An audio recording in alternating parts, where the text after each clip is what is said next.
Mort d'Alain Delon, très seul et presque, ce côté méconnu de l'acteur de légende. Delon ne finira pas de surprendre.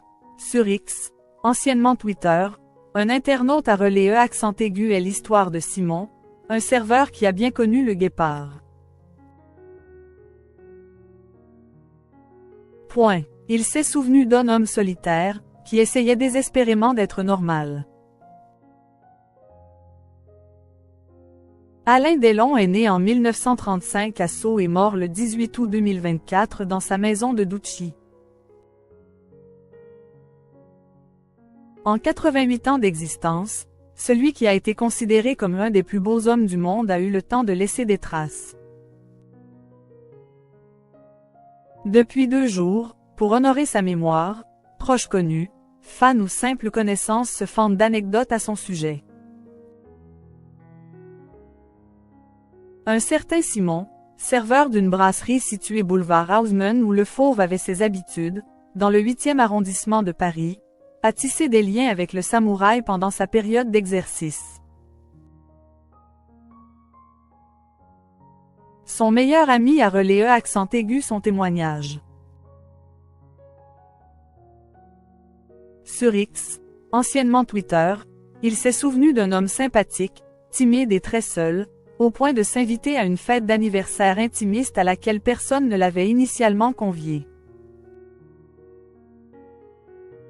Il débarqua et il demeura un peu solitaire.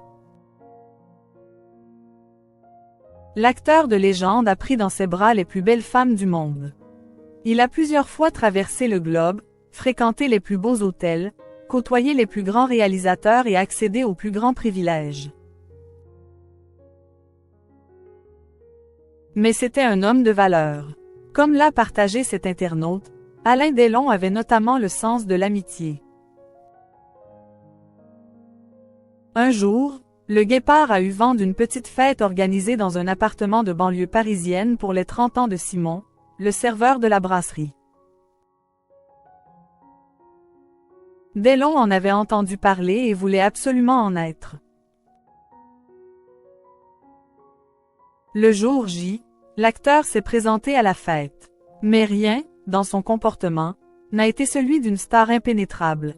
Il débarqua et il demeura un peu solitaire, dans son coin, mais pas inaccessible pour autant. Quand vint le gâteau, la mère se glissa au piano, puis Simon et les autres entamèrent quelques morceaux. Sans crier gare, Delon les rejoignit et chanta avec eux, avec beaucoup de chaleur. Un type très seul et presque timide.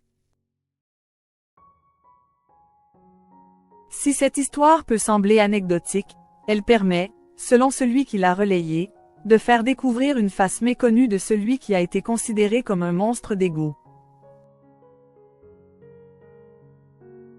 Loin de l'image de la star inaccessible, j'ai vu un type très seul et presque timide, qui essayait sincèrement de témoigner sa sympathie et son amitié. Un homme, qui, surtout, ce soir-là, souhaitait ne pas être Delon.